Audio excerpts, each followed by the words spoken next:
भानसूर PG college Bhansur MA MSc previous subject geography paper first evolution of geographical thought. आज अपन अध्ययन करेंगे भौगोलिक ज्ञान का उद्भव एवं विकास। तो विश्व में भौगोलिक ज्ञान के उद्भव विकास को 3 प्रमुख चरणों में बांटा जाता है। इसमें पहला है चिरसम्मत शास्त्रीय काल, क्लासिकल पीरियड कहते हैं इसको अंग्रेजी में। और इसमें पहला जो है यूनानी रोमन काल है जो 600 ईस्वी पूर्व से 300 ईसा पूर्व तक है।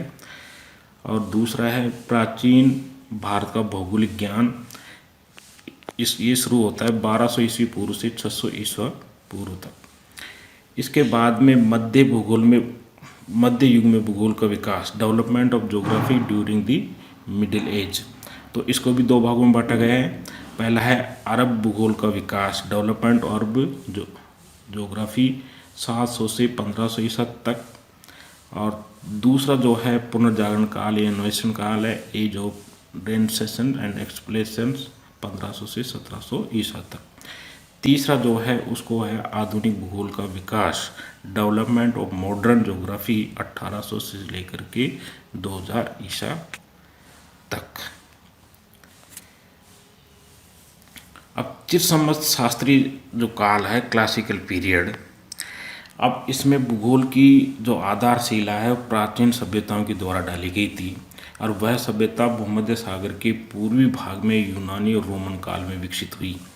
यह काल 600 ईसा पूर्व से 300 ईसा तक था। इस काल को चिरसम्मत शास्त्रीय काल या क्लासिकल पीरियड कहा जाता है। तो ये 600 ईसा पूर्व से 300 ईसा तक जो समय होता है उसको चिरसम्मत शास्त्रीय काल या क्लासिकल पीरियड कहा जाता है। अब प्राचीन काल में यूनानी विचारकों को दर्शन, गणित, विज्ञान, राजनीति, इतिहास, खगोल शास्त्र, भूगोल आदि विषयों का जन्मदाता माना जाता है। यूनानी विद्वानों द्वारा भूगोल की कई शाखाओं का विकास किया गया जिससे उस अवधि को यूनान का स्वर्ण युग कहा जाता है। क्योंकि यूनान विद्वानों के द्वारा भूगोल की कई शाखाओं का विकास किया गया है जिसके कारण इस अवधि को यूनान का स्वर्ण युग कहा जाता है। अब यूनान में ये भूगोल का जो प्रमुख जो विकास हुआ है, इसके लिए मेरा मानना है कि यूनान एक पहाड़ी विषम धरातलीय प्रदेश है और वहाँ की अनेक ऊंची चोटियाँ शीत ऋतु में हिमाच्छादित हो जाती हैं। वहाँ की अधिकांश नदियाँ पर्वतों से निकलकर मैदानों में तीव्र गति से प्रवाहित होती हैं।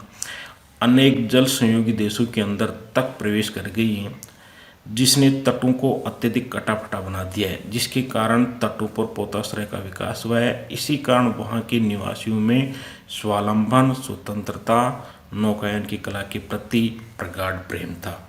इसलिए उन्होंने उस प्राकृतिक दृश्य को स्वयं ने देखा है और स्वयं ने देख करके वहाँ के भूगोल का वर्णन करने का प्रयास किया है।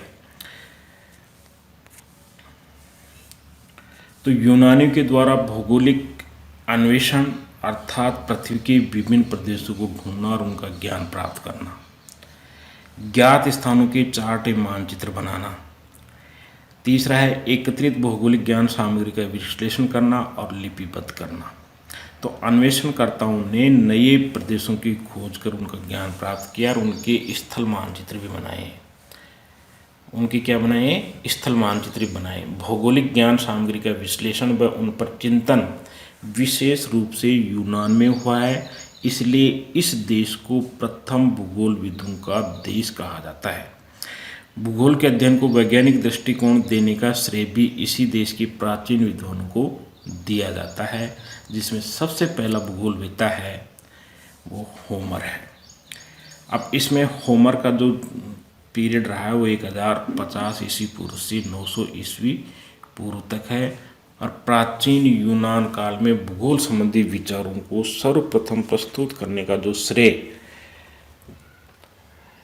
महाकवि होमर को दिया जाता है। यानी कि 2 प्रसिद्ध महाकाव्य हुए। पहला है ओडेसी।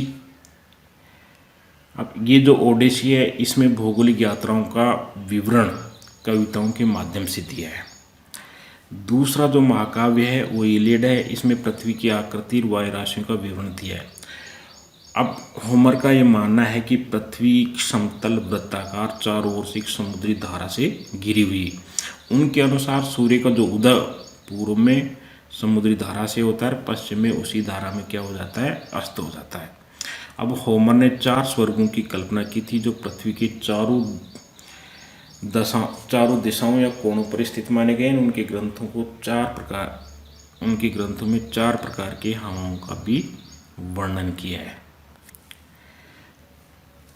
अब पहली जो हवा का जो वर्णन है उन्होंने बोरियास, तो थ्रेस की ओर से चलने वाली उत्तरी वायु को बोरियास कहा जाता है और इनके चलने पर मौसम सुहावना और आकाश स्वच्छ रहता है। मौसम कैसा रहता है, सुहाना और स्वच्छ रहता है। दूसरी जो विंड्स है नॉर्थ, दक्षिणी दिशा से चलने वाली वायु, ये आंधी और तूफान के आगमन का सूचक होती है। तीसरी जो विंड्स है जिफायरस, यह पश्चिमी दिशा से बहने वाली वायु है और तीव्र वेग से बहने वाली यह वायु कभी कभी तूफानी रूप धारण कर लेती है। चौथी जो विंड्स इन्होंने जो वर्णन किया है वो यूरस है और ये धीमी गति से बहने वाली पूर्वी वायु कभी कभी ही बहती है। तो इस प्रकार होमर ने चार वायु का वर्णन किया है, 4 प्रकार की वायु का वर्णन किया है। तो बोरियास उत्तरी क्षेत्र से बहती है, नॉर्थ दक्षिण दिशा से बहती है, जिफायरस पश्चिमी दिशा से बहती है और यूरोस धीमी गति से बहने वाली पूरी वायु कभी कभी भी बहती है। तो होमर ने कुछ सागरों स्थलखंडों के नाम, पूर्वी देशों के साथ यातायात, उनके निवासियों के बारे में भी ज्ञान प्राप्त किया है। होमर की रचनाओं में मिस्र की संपन्नता, फोनेशियाई नाविकों और उत्तरी यूरोप की असभ्य जातियों का विवरण भी मिलता है। उन्होंने उत्तरी सिमेरियन प्रदेश के लंबे दिनों और लंबी रातों का वर्णन किया है। तो ये भूगोल का सबसे उद्भव जो विकास जो हुआ है उसको 3 चरणों में बांटा गया है और इसके जो प्रथम यूनानी भूगोलवेत्ता जो माने जाते हैं वो होमर हैं, जिनके बारे में अपन अध्ययन किए हैं। अब अगले भूगोलवेत्ताओं के बारे में अगली क्लास के अंदर अध्ययन करेंगे।